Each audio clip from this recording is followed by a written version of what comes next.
तपती दोपहर, फटी चप्पलों में छाले पड़े पांव, हाथ में एक पिंजरा जिसमें बंद एक मूक मैना और दिल में दबी एक औरत की चीख जो समाज, रिश्तों और अपनी अस्मिता से लड़ रही है।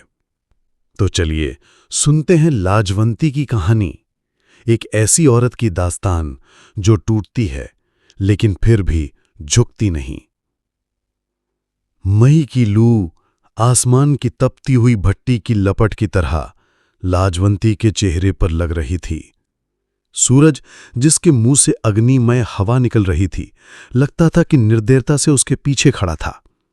उसका दढ़ियल जेठ जसवंत भी रह रहकर खड़ा हो जाता था।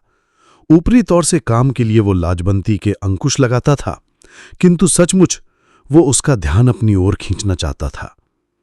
और जब पसीने से लाजवंती का हाथ नम हो गया तो उसने पिंजरे की पकड़ को और कड़ा कर दिया, जिसमें उसकी पालू, गूंगी और धूप से परेशान मैना थी।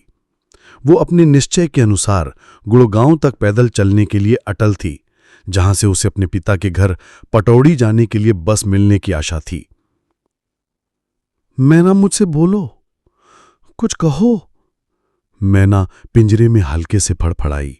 शायद वो लाजवंती को ये संकेत दे रही थी कि वो जिंदा है। जैसे ही बस अड्डे पर पहुंचूंगी मैं तुम्हें पानी पिलाऊंगी।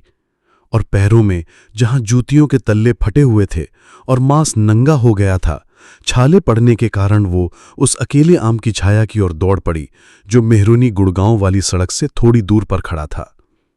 ठंडक में पहुंचते ही उसने कई गरम ने श्वास छोड़े, दुपट्टे के छोर से गर्दन का पसीना पोंछा, फिर धूल से अटे दुपट्टे से पहुंचकर अपना मुंह गंदा कर लिया और तालू को अपनी जीभ से चाटकर मैना का पिंजरा नीचे रखकर वो गुड़गांव की ओर देखने लगी। घनी धूल भरी लू हर चीज पर छा गई थी, किंतु आम के हरे कोंच के ऊपर से आध मील दूर वो पुरानी कारवां सराय की बाह्याकृति देख सकती थी। जल्दी से उसने पिंजरा उठाया और आगे चल पड़ी। उसके मन में यह पूर्व कल्पना गूंज रही थी कि जैसे ही उसकी सास को ख्याल आएगा कि 2 घंटे से ज्यादा हो गए और लाजवंती कुएं से लौटकर नहीं आई, जसवंत उसका तेजी से पीछा करेगा और उसके पास बाइसिकल है। गुड़गांव के सिविल लाइन के लंबे वृक्षों की ओट में झाड़ों की बाड़ों से घिरे हुए ऊंचे ऊंचे बंगलों को देखकर उसकी आंखों की प्यास बुझ गई। पीपल की हरी पत्तियां उसकी आत्मा के लिए ठंडे शरबत की तरह थी और लगता था कि वहां हलवाई की दुकान भी है जहां वो एक गिलास मट्ठा ले सकेगी और वो मैना को कुछ चारा और पानी दे सकेगी। पैदल यात्रा का अंतिम भाग हमेशा कष्टकर होता है। उसके पैर मानो घसट रहे थे। उसके तलवों के नंगे हिस्सों पर जलन असह्य हो उठी थी। जसवंत के संबंध में ये पूर्व कल्पना कि अब वो उसके पीछे आ ही रहा होगा उसके दिमाग पर छा गई थी। अब वो लगभग अपनी कारा के अंतिम द्वार पर आ गई थी। फिर भी उसने अपने को आगे बढ़ाया, जैसे उस पर भागने का भूत सवार हो। फिर एक कमजोरी का क्षण तब आया जब मैना बिल्कुल सुन्न हो गई और उसे देखने का कष्ट किए बिना ही उसने सोचा कि मैना लू के कारण मूर्छित होकर मर गई। और इस पूर्व सूचना से भयाकांत उसे लगा कि अपराध की रस्सी से उसका सूखा गला कसता जा रहा है। काश वो बेइज्जती सह लेती, वो जसवंत के हाथों अपने को समर्पित कर देती। जब उसने उसे पकड़ा था तो वह अपनी आंखें बंद कर लेती। उसका पति बलवंत दूर कॉलेज में था। उसके दयालु ससुर को इसकी खबर भी ना हो पाती। और सास, जो किसी भी चीज से अधिक नातियों की इच्छुक थी, जान जाती तो भी परेशान ना होती, क्योंकि वो सदा जसवंत का ही पक्ष लेती थी, जो कि खेती कराता था, बलवंत का नहीं, जो कि क्लर्क होना चाहता था। मुझसे बोलो मैना, मुझसे दूर मत जाओ। यदि तुम चली जाओगी तो मैं भी मर जाऊंगी। लेकिन जब चिड़िया ने पंख भी नहीं फड़फड़ाए तो उसका दिल डूबता सा लगा और वो पसीने से तरबतर हो गई। हो सकता है कि मैं अंधविश्वासी हो रही हूं, उसने खुद से कहा। मुझे पटौदी तक सकुशल पहुंचने के लिए हौस खास वाली सड़क के चौराहे पर टोटका कर लेना चाहिए था। तब ईश्वर जरूर मेरे दुश्मनों को मुझसे दूर रखता। भाग्य ने उसके आगे मौन दूरी की लंबाई फैला दी थी। अपने मन की रिक्तता के सामने उसने सारी धरती को अपने खिलाफ होते महसूस किया। जिन सारे पापों के लिए वो सजा भुगत रही थी, उनके लिए वो ईश्वर के सामने झुककर क्षमा याचना करना चाहती थी। ओ भगवान, धीरे धीरे मुझे सतपथ दिखाओ, वो मन ही में चीख उठी। उसी समय उसने जसवंत की अशुभ आवाज सुनी। रुक जाओ पागल औरत, नहीं तो मैं तुम्हारी जान ले लूंगा। उसने पीछे मुड़कर नहीं देखा। क्योंकि अपने जेठ के विशेष स्वर को वो जानती थी। वो उसकी पहुंच के बाहर होने के लिए हलवाई की दुकान पर आराम करते आदमियों के झुंड तक पहुंचने के लिए सहज ज्ञान से उड़ भागने की प्रेरणा पाकर दौड़ पड़ी। मैना ने पंखों को जोर से फड़फड़ाया। इस बार वो खतरा जानकर चीख उठी। रुक जाओ! तीक्ष्ण और कानों को भेद देने वाली मृत्यु की आवाज आई। उलझनों के चक्कर में फंसकर लाजवंती भावनाओं के आदिम जंगल में खो गई। नरक की यातनाएं उसका इंतजार कर रही थीं, किंतु वो शायद उनसे बच सकती थी। लाजवंती! जसवंत ने अब की कोमल आवाज में उसे पुकारा। इस आवाज ने उसे विस्मित और कमजोर बना दिया और उसे अफसोस हुआ कि क्यों नहीं उसने आत्मसमर्पण कर दिया। वो हलवाई की दुकान की ओर लगभग 20 गज बड़ी सफाई से दौड़ गई। जसवंत उसकी बगल से साइकिल से गुजरा और उसने उतरकर साइकिल से उसका रास्ता रोक लिया। लाजवंती ने उसके विकृत चेचक के दाग भरे चेहरे पर उभर आए मुस्कान की भयानकता का अंदाजा लगाया। वो तेजी से मुड़ी और उसे एक झटका देकर बड़ी तेजी से खाई में उतरकर किनारे किनारे हलवाई की दुकान की ओर दौड़ पड़ी। उसने बाइसिकल घसीटते हुए उसका पीछा किया। हलवाई की दुकान पर पहुंचते ही उसने बाइसिकल छोड़ दी और बड़े वेग से उसकी ओर झपट पड़ा। लाजवंती लगभग एक राजी शिकार की तरह उसकी फैली भुजाओं में गिर पड़ी, किंतु जब वो जंगली जानवर के गर्म आलिंगन के प्रति सचेत हुई तो पीछे मुड़कर उसने अपने को मुक्त कर लिया। वो फिर दौड़ चली। वो चौंक कर मुड़ा और उसे खदेड़ लिया। वो हलवाई की दुकान के बगल वाली काठ की बेंच पर बैठे बैठे कि उसने उसका आंचल पकड़ ली। ओह, तुम क्यों भागी जा रही थी? उसने पूछा। लाज नहीं आती तुम्हें? जरा लोगों को देखो। छिटकते हुए देहातियों ने लापरवाही से उस दृश्य को देखा। किसी ने नजदीक फटकने की कोशिश नहीं की, लेकिन 3 स्कूली लड़के आकर उन्हें घूरने लगे। मुझे जाने दो, मैं अपने पिता के घर जाना चाहती हूं, लाजवंती ने जसवंत की ओर बिना देखे ही कहा। मैना पिंजड़े में फड़फड़ा उठी। नहीं, तुम्हें अपने पति घर लौटना होगा, जसवंत ने शब्दों को चबाते हुए कहा, और जब वो उसकी पकड़ से मुक्त होने का प्रयत्न करने लगी तो उसने लाजवंती की कलाई मरोड़ दी। जानवर! वो चीख पड़ी और बिना आंसू के वो सिसकियां भरने लगी। मुझे अकेले छोड़ दे, मुझे अपनी मैना को पानी पिलाने दो। जसवंत की हिंसक पशुता कमजोर लाजवंती पर बढ़ गई। वो फटी आवाज में चिल्लाया, रंडी कहीं की, छिनाल! भाग रही हो? हमारी बिरादरी हमें क्या कहेगी? इस तरह हमारी बेइज्जती कर रही हो? लाजवंती एक खलबली में उसके कदमों पर बहरा कर गिर पड़ी। जेठ ने उसे दाहिने पैर से ठोकर मारी। इस पर हलवाई अपनी चीकट गद्दी से उठा और बोला, ओ, मत मारो उसे, उसे समझाओ। किंतु जब औरत एक गठरी की तरह गूंगी बनी बैठी रही तो जसवंत के मन के अंदर के उलझे हुए संवेग, जो लाजवंती के साथ अपनी मनोकामना पूर्ति में असफलता के कारण पैदा हुए थे, तीव्र क्रोध में केंद्रित हो गए। उसने अपने दाहिने हाथ को ढीला करके लाजवंती के सिर पर एक झांपड़ जड़ दिया। लाजवंती अपनी सिसकियों को दबाकर स्वयं को यातना के लिए समर्पित करके मौन बैठी रही। और अब किसान तमाशबियों की भीड़ ने उन्हें घेर लिया, किंतु किसी ने भी पूछताछ नहीं की। घूंघट से ढकी हुई लाजवंती की आंखों के सामने रोशनी की क्षीण किरणों में एक भय की स्थिरता कांप रही थी। तभी दीनदयाल इंजीनियर की जीप के ब्रेक लगने और पहियों के घिसटने की आवाज हलवाई की दुकान से 20 गज आगे सुनाई पड़ी। जल्दी जाओ, श्रीमती दयाल ने अपने पति को आज्ञा दी। मैंने उसे औरत को पीटते हुए देखा है। उत्तेजित होने के पहले हमें असलियत जान लेना चाहिए, मितभाषी इंजीनियर ने कहा, और वो हलवाई की ओर मुड़ा। क्या हुआ? कौन है ये लोग? महाशय, लगता है लड़की अपने ससुर के घर से भागकर अपने पिता के घर जाना चाहती, किंतु उसके जेठ ने उसे बीच में ही आ पकड़ा। श्रीमती दयाल कूदकर अपने पति से आगे दौड़ पड़ी। कायर लोगों, हटो बगल, क्या तमाशा देख रहे हो? भीड़ छट गई और जसवंत लाजवंती के सिर का कपड़ा अपनी चोटी के साथ अपने हाथ में अमेठे हुए दिखाई दिया। इसे छोड़ दो, श्रीमती दयाल ने हुक्म दिया। बहन, ये अपने पति के घर से भाग आई है, हमारी इज्जत खतरे में है। उसके भागने का जरूर कोई कारण रहा होगा, श्रीमती दयाल ने कहा। ये कहाँ से आई है? मेहरौली के निकट से। हाय, पैदल 14 मील ये चलकर आई? जसवंत ने सिर हिलाया। बेचारी बच्ची।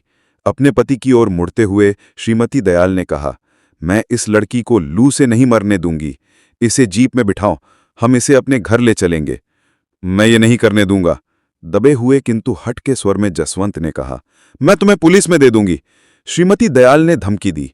जो हो, इंजीनियर दीनदयाल ने जसवंत को धीरज धराया। चलो मेरे घर चलकर इस मामले में बातें कर लो, अपने साथ वापस ले जाने के लिए इसे राजी कर लो, जबरदस्ती मत करो। आओ हमारे साथ। अक्खड़पन से लाजवंती की चोटी जसवंत के हाथ से छुड़ाकर उसे उठाते हुए श्रीमती दयाल ने कहा, दो, मैं लेता चलूं? जसवंत ने अपनी बहू को चिढ़ाते हुए कहा। हाँ। लाजवंती ने अपना सिर हिलाया और आगे चल पड़ी। इंजीनियर दयाल के ठंडे बरामदे में लाजवंती अपनी कोमल और अश्रुस्नात आंखों से घूंघट हटाकर बोली, माँ, मैना के लिए पानी दो। गोरखा, श्रीमती दयाल ने नौकर को बुलाया, हम सभी को ठंडा पानी पिलाओ नींबू मिलाकर, और चिड़िया के लिए सादा पानी लाओ। सेवक गोरखा, जो इंजीनियर से अधिक मितभाषी था, एक ही नज़र में सब कुछ समझकर रसोई घर में चला गया। तुमने लड़की को पीटा क्यों? श्रीमती दयाल ने कहा। हमने इससे बार बार कहा है, इसका पति बीए करने के लिए सिर्फ 1 साल और कॉलेज में रहेगा, किंतु ये उसी के साथ रहने के लिए जिद करती है या पिता के घर जाने को कहती है। माँ, झूठ है ये। लाजवंती चीख उठी। तुम लोगों ने इसे जरूर यातना दी होगी, तभी तो ये ऐसा कहती है। इंजीनियर दयाल बोले, महाशय, इसके साथ हमारा व्यवहार हमेशा बहुत अच्छा रहा है। ये गरीब घर से आई है। मेरे पिता चौधरी तेजराम पूरे गांव के सरपंच हैं। मेरी अपनी भी औरत है, लेकिन वो तो बिल्कुल गाय है। भौंको मत बेआया, नहीं तो अभी ठीक कर दूंगा। जसवंत बोला। ये देखकर श्रीमती दयाल मन ही मन किसी इरादे को लेकर उठीं और जसवंत के चेहरे पर सीधे एक तमाचा जड़ दिया और कहा, कहो कैसा लगा? यदि कोई दूसरा तुम्हें इस तरह पीटे तो? वो अप्रत्याशित रूप से अपना खुला मुंह लिए खामोश बैठा रह गया। जब ये मेरे निकट बुरी नीयत से आया था तो मुझे भी ऐसा ही करना चाहिए था। शर्म से इंजीनियर की ओर से सिर घुमाते हुए लाजवंती ने कहा, स्पष्ट है कि लड़की तुम्हारे परिवार से खुश नहीं है। जब तक इसका पति अपनी पढ़ाई पूरी नहीं कर लेता, इसे अपने पिता के घर जाने दो। बाद में ये तुम्हारे परिवार में वापस आ जाएगी। बिल्कुल ठीक है, श्रीमती दयाल ने जोड़ा। मैं इस लड़की को तुम्हारे जाल में नहीं फंसने दूंगी। तुम्हें सिर्फ एक औरत मिलेगी, 2 नहीं। न्याय के नाम पर उठाए गए शोरोगुल से बने हुए पक्ष विपक्ष के दोनों अस्थिर तराजुओं पर स्वयं को तौलती हुई लाजवंती को 2 लंबे वर्षों बाद आज पहली बार शांति का एक क्षण प्राप्त हुआ। लेकिन शीघ्र ही फिर उसे थप्पड़ खाए हुए जसवंत के प्रतिशोध का ध्यान आ गया और वह सहम उठी। उसने मैना की ओर देखकर मौन भाषा में कहा, फरिश्ते, कल्पना करो कि इस दुनिया में कहीं एक ठंडी जगह है जहां हमें भी आराम मिल सके। उसका निर्णय पूछिए, जसवंत ने कहा। यदि ये अपने पिता के घर जाएगी तो फिर हमारे यहाँ कभी भी नहीं आ सकती। यदि मेरे साथ वापस चले तो हम इसे इसके पिता के घर कुछ दिनों के लिए पहुंचा देने की बात सोचेंगे। बताओ लड़की, क्या चाहती हो? श्रीमती दयाल ने कहा। मैं अपने पिता के घर जाना चाहती हूं। इन लोगों की दहलीज पर कभी पैर भी नहीं रखना चाहती, लाजवंती ने उत्तर दिया। सुन लिया? श्रीमती दयाल ने कहा। इसका ये उत्तर है तुम्हारे सवाल का। यदि तुम शरीफ आदमी हो तो अपने घर वापस चले जाओ। मैं पटौड़ी जाने वाली बस से लड़की को भेज दूंगी। और वो अपने फैसले की तस्दीक के लिए पति की ओर मुड़ पड़ी। बिल्कुल ठीक है, इंजीनियर ने कहा। गुरखा, श्रीमती दयाल ने पुकारा। आया बीबी जी, नौकर ने उत्तर दिया। और वो लोगों के लिए नींबू का पानी और चिड़िया के लिए सादा पानी और कुछ बीज लिए हुए प्रकट हुआ। अपने हाथ में मैना का पिंजड़ा लिए हुए लाजवंती जिस समय पिता के घर पहुंची, बूढ़ा भैंस को नहलाने के लिए कुएं पर जा रहा था। बूढ़े का मुंह और आंखें खुली रह गई। वो ठिठक कर खड़ा हो गया। उसकी समझ में न आ रहा था कि वो अपने सामने अपनी लड़की को देख रहा है या उसके भूत को। जब वो चरण धूली लेने के लिए झुकी तो गर्मी के कारण निकले पसीने से तर कपड़ों की तीक्ष्ण गंध पाकर उसने लाजवंती को पहचान लिया। वो लड़की का चेहरा देखने की भी हिम्मत न कर पा रहा था, क्योंकि बिना सगुनाती लड़की का घर वापस आना अशुभ सूचक था। तो भी अपने सीधे स्वभाव के कारण उसने कोई प्रश्न नहीं पूछा। उसने सिर्फ अपने छोटे लड़के को बुलाया, जो भैंस के लिए चारा काट रहा था। इंदु, तुम्हारी बड़ी बहन आई है। अपनी छोटी बहन मोती को जगा दो। लाजवंती अपने पिता के लिए दुखी थी। वो जानती थी कि उसका पिता एक भैंस और 1 एकड़ जमीन के सहारे अपनी जिंदगी का भार किसी तरह ढो रहा था। लाजवंती की मांग 2 छोटे छोटे बच्चे छोड़कर मर गई थी। पिता एक सयानी और शादीशुदा लड़की को ग्रहण करने में अश्वत्थ था, और लाजवंती तो कहावत के मुताबिक बदलने के लिए एक जोड़ा कपड़ा भी अपने साथ नहीं लाई थी। इंदु गणासा फेंककर उसकी ओर दौड़ पड़ा, और जैसे उसने अपनी मां का भूत दरवाजे पर देखा हो, वो लाजवंती के पैरों से लिपट गया। सचमुच लाजवंती अपनी मां की ही प्रतिरूप थी। मां अपने फेफड़ों की बीमारी के कारण काली पड़ गई थी, लेकिन लाजों का रंग पक्का सांवला था। छोटा चिकना चेहरा, सुंदर नाक और ठूडी पर गोदने के कारण बहुत ही सुंदर दिखाई देता था। छोटे के गर्म आलिंगन से लाजवंती के आंखों से आंसू बह निकले। रहने दो, मोती को ना जगाओ, उसने कहा। जरा इस बेचारी मैना को देखा, ये नई दिल्ली से मेरे साथ आई है। लड़के ने झपटकर पिंजड़ा ले लिया और चिड़िया को बुलवाने की कोशिश में लाजवंती को भूल गया। इंदु, थोड़ा पानी और खाने के लिए कुछ दाने चिड़िया को दो, लाजवंती ने दहलीज पर बैठते हुए कहा। तब शायद ये तुमसे बात करेगी, यद्यपि ये अभी बहुत नहीं बोलती। पड़ोसी लोग सभी कुछ जान लेंगे। अब जब वो यहां आ चुकी थी तो वो चाहती थी कि उसके इस तरह चले आने की बात किसी को भी मालूम ना हो। साथ ही बेशक वो ये भी जानती थी कि इस छोटी सी जगह में किसी भी आदमी की कोई भी बात छिपी नहीं रहती। शादी के पहले जब वो खुलेआम हमउम्र लड़कों के साथ खेलती थी और शायद ही दुपट्टे से सिर ढकने की परवाह करती थी, तब जो लोग उसकी हंसी उड़ाते थे उनसे अब पलायन करना व्यर्थ था। सयाने लोग उसे पागल लाजो कहते थे और लड़के उसे फिल्मी अभिनेत्री मीना कुमारी के नाम से पुकारते थे, जिससे वो काफी मिलती जुलती थी। वो तो अपने पिता के दिल की बात जानना चाहती थी कि क्या वो उसकी रहस्यमयी इच्छा और मूल प्रवृत्ति को समझता था, जो हमेशा उसे किसी न किसी अनोखी घटना के लिए प्रेरित करती थी। इंदु ने पिंजड़े में एक प्याला पानी डाल दिया और लो, मैना ने बात करना शुरू कर दिया। ये क्या कहती है, लाजो? लड़के ने पूछा। लाजवंती तपते हुए आसमान को देखकर मुस्कुरा दी। कुएं से लौटने के बाद पिता ने भैंस को बांध दिया और इंदु ने जो चारा तैयार किया था उस जानवर के आगे डाल दिया। लड़के ने पर्याप्त चारा नहीं काटा था, अतः वह गड़ांसा लेकर और चारा काटने लगा। किसी को डांटने की उसकी आदत नहीं थी। अपनी बड़ी बहन के आने से इंदु उत्तेजित होकर चारा काटना भूल गया। इसके लिए पिता उसे दोषी करार देना नहीं चाहता था। भैंस का चारा पानी कर चुकने के बाद उसने शाम के भोजन के लिए मसूर भिगोई और चूल्हा जलाने लगा। बापू, मैं ये सब कर लूंगी, लाजवंती ने कहा। बेटा, कोई बात नहीं, उसने उत्तर दिया और अपने काम में हठपूर्वक लगा रहा। फिर अपने लड़के की ओर मुड़ते हुए उसने कहा, अपनी बहन के लिए चटाई दो। झुर्रीदार शांत चेहरे के पीछे उसके भाव छिपे हुए थे, किंतु जैसे ही उसने ये बात कही, लाजवंती ने उसके होठों पर आई विवरणता देख ली थी और वह समझ गई कि उसका यहां आना बापू को पसंद नहीं आया। चटाई सिर्फ मेहमानों को दी जाती है। आसमान की भयंकर आग बुझने के बहुत पहले से ही आंगन परछाइयों से भर उठा था। लाजवंती गुलाबी बादलों को देख रही थी। लगता था कि जैसे वहां कोई भीषण हत्याकांड हो गया हो, और अपनी ही आत्मा से डरकर उसने अपनी सांसों पर काबू पाने का प्रयत्न किया। बहन, तुम्हें नहाने के लिए घड़े में पानी लाया हूं, इंदु ने कहा। लाजवंती अभी उत्तर देने को ही थी कि भाई की आवाज से मोती चौंक कर ठुनकती हुई जग पड़ी। लाजवंती ने उछलकर बच्ची को आलिंगन में बांध लिया और उसे सांत्वना देने लगी। लाजो, बच्चों को एक माँ की जरूरत है। यदि लोग तुम्हारी ओर उंगली न उठाते तो मैं तुम्हें इस घर से दूर नहीं होने देता, उसके पिता ने कहा। इतना कहकर वह रुक गया। फिर देर बाद चूल्हे की आग फूंकते हुए कहने लगा, अब मैं ही इनके लिए माँ बाप दोनों हूं, और जहां तक तुम्हारा प्रश्न है, तुम्हें मैं सास ससुर के घर पहुंचा दूंगा। मैं उनके पैरों पर गिरकर तुम्हारे लिए क्षमा मांग लूंगा। बिना विधवा हुए तुम्हारे विधवेपन की ये बेइज्जती मेरे लिए असह्य हो रही है। यहां लोग तुम्हें सिर्फ गाली देंगे। 2 दिन बाद हरीराम, लाजवंती के पिता, के नाम एक पोस्ट कार्ड आया। जसवंत ने अपने पिता की ओर से लिखा था कि क्योंकि लाजवंती भाग कर गई है, उसने सास ससुर या पति किसी की भी अनुमति नहीं ली है, इसलिए शादी के उसके वस्त्र वापस किए जा रहे हैं और दिल्ली में अब कोई भी उसका काला चेहरा नहीं देखना चाहेगा।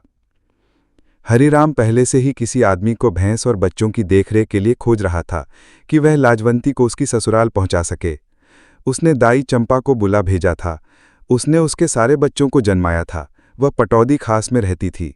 इस छोटे गांव में कोई भी ऐसा न था जो बिना मुआवजे के उसके साथ यह कृपा करता। भाग्यवश दाई चंपा जिस दिन कार्ड आया था उसी दिन आ गई थी। वह घर की देखरेख के लिए तैयार थी। क्यों? उसने कहा, मुझे तो लाजो की भरी हुई गोद देखने की आशा थी। मैं उस दिन के इंतजार में थी जब मैं बुलाई जाऊंगी और आकर इसके बेटे को जन्माऊंगी। और इस समय मेरी प्यारी बच्ची तुम यहाँ हो, लेकिन किसी सुखदायक घटना के तुम्हारी आंखों में कोई चिन्ह ही नहीं है।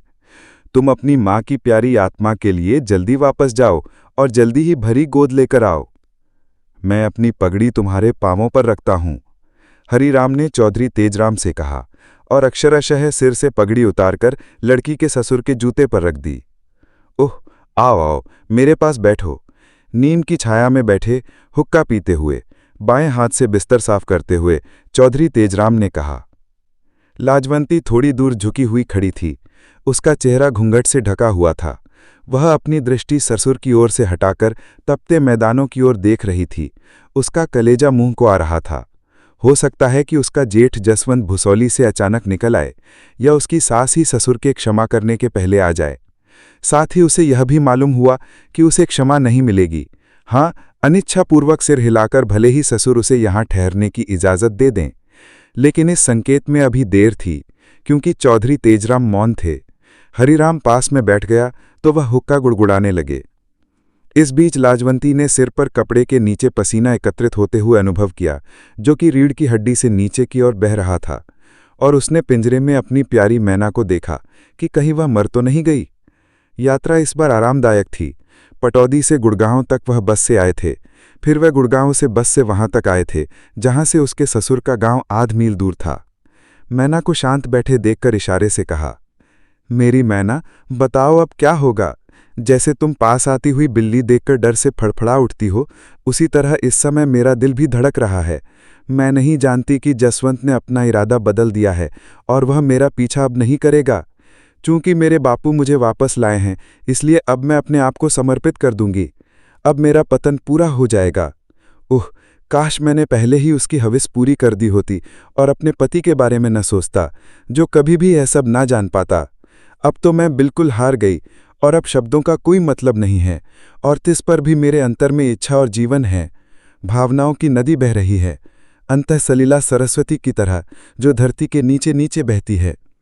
मैं कैसे उन भावनाओं को वश में करूं, उन कैदियों को जो फूटकर बाहर आना चाहती हैं?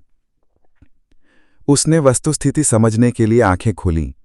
स्वप्न सच था। अनिच्छा से उसकी आंखें बंद हो गईं और ओढ़नी की तह में वह एक आह दबाकर रह गई। उसके सिर में छाए अंधकार से चिंगारियां निकलकर सितारों की तरह छिटक गईं और घबराहट के कारण ढेर सा पसीना उसके शरीर से निकल आया। वह जानती थी कि आसमान के ग्रह उसके लिए शुभ नहीं हैं। अच्छा, तो मुर्दा वापस आया है? बूढ़ी सास की आवाज आई, जो कुएं से एक घड़ा सिर पर और दूसरा बाएं हाथ में लिए वापस आई थी। लाजवंती की अनुपस्थिति में बूढ़ी को बाध्य होकर यह सब करना पड़ रहा था। उसकी तेज सांस कोसनों से भर उठी थी। यह तुम्हारी लड़की है, हरिराम ने औरत को खुश करने के लिए कहा। अपने भोलेपन में उसने सोचा था कि जैसा होता है, उसकी सास ही लड़की के पलायन का कारण बनी होगी। उसने कहा कि लड़की ने गलती की है। सच मानो, ऐसी कोई बात नहीं उठती, लेकिन बलवंत कॉलेज से छुट्टियों में चंद दिनों के लिए ही आ पाता है, और ये अपनी भूरी भूरी आंखों का जादू किसी और पर चलाना चाहती है। जसवंत कहता है कि यह सड़क से आने जाने वाले यात्रियों से आंख लड़ाती है। उसने अपनी आंखों से देखा है। हम इज्जतदार आदमी हैं, चौधरी तेजराम ने अपनी औरत के कथन की पुष्टि की। मैं क्या कहूं चौधरी जी, हरिराम ने दीनतापूर्वक उत्तर दिया। शायद इसकी किस्मत ही खराब है, किंतु अब मैं इसे वापस ले आया हूं। अब से यदि ये दूसरों की ओर देखे तो आप इसे मार डाल सकते हैं। मैं अधिक दहेज नहीं दे सका था, सो मेरे लड़के बलवंत के लिए ये अंगूठी है। लड़के ने जो कुछ नहीं पाया था, मैं अब उसके लिए थोड़ा बहुत प्रबंध करूंगा। अपनी किस्मत का गिला सुनकर लाजवंती के अंदर से सच्चाई फूट पड़ने को मचल उठी। वो जरा हिली और उस भयंकर सत्य को उगल देने को हो उठी। ससुराल वालों के सामने झुककर अपने को इस तरह मिटाते हुए पिता पर उसे गुस्सा हुआ आया, किंतु अंतड़ियों के कंपनों से उसका गला रुद्ध हो गया और गुस्से के बवंडर ने उसके दिमाग को धुंधलुकों से ढक दिया। जसवंत, जसवंत, इधर आओ, सास ने अपने जेठे लड़के को बुलाया। वो दुष्ट खेत में घूमकर खड़ा हुआ और सामने देखने के लिए हथेलियों को उठाया। वो समझ गया और घर की ओर चल पड़ा। कयामत की सी नीरवता में लाजवंती कांप उठी, मानो नरक के पिशाचों ने उसकी देह पर बिच्छुओं और सांपों की वर्षा की हो। फिर विक्षिप्तता की एक लहर में उसने ऐसा महसूस किया कि जैसे उसने पातालपुरी में फिर से जन्म लिया है और अपने बहादुर पति की बाहों में लिपटी हुई सेज पड़ी है। सचमुच कांपती मांसपेशियों के नीचे उसने बलवंत को एक कायर के रूप में देखा, जो अपने बड़े भाई की ओर सिर उठाकर देखने का भी साहस नहीं करता। ये वापस आ गई, जसवंत ने दांत पीसते हुए कहा और रसोई घर के दरवाजे पर मूलियों को जमीन पर फेंक दिया। ये तुमसे नहीं कह सकती, ये दाई से मिलना चाहती थी, बूढ़े हरिराम ने कहा, लेकिन वो बात गलत थी, ये खामखा के लिए घबरा गई थी। यहाँ भी दाइयाँ हैं, यहाँ सफदरजंग का अस्पताल ही है। इसकी कहानी पर मत जाइए चाचा, ये शादी के पहले ही कितनों को देख चुकी थी। ये बदमाश लड़की है। मुझे याद है किस तरह इसने मुझे बेइज्जत किया था जब मैं इसे वापस लेने गया था। वहां बैठकर इसने मुझसे जबान लड़ाई थी और उस अफसर की बीवी से इसने मुझे तमाचे दिलवाए थे। रंडी। बस बस बेटा, चौधरी तेजराम लड़के को रोकते हुए बोले। मुझे पिटवाने का मजा देखा, जसवंत ने कहा और पीछे से लाजवंती को एक ठोकर लगाई। जसवंत, उसकी मां चिल्लाई। लाजवंती कांप कर दोहरी हो गई। सिसकने से पहले वो एक कर्णभेदी आवाज में चीख पड़ी। तुम्हें जूते की मार चाहिए। जसवंत एक गिद्ध की तरह लड़की पर मंडराते हुए चिल्लाया। उसकी भुजाएं तनी हुई थीं, जैसे वो फिर उसे पीटने जा रहा हो। दूर हटो, उसका पिता चिल्लाया। यदि ये इसे दोषी समझता है तो इसे दंड देने दो, हरिराम ने कहा। इसे इसके पैरों पर गिरने दो, मेरी लड़की पवित्र है। इतना कहते हुए उसने अपनी कायरता की पश्चातापजनक पीड़ा महसूस की और उसके गले को सूखी खांसी के आवेग ने जकड़ लिया। आंखों में पानी भर गया। मैना, मेरी मैना, लाजवंती ने अपनी सांसों में पुकारा। मैं इसे नहीं सह सकती।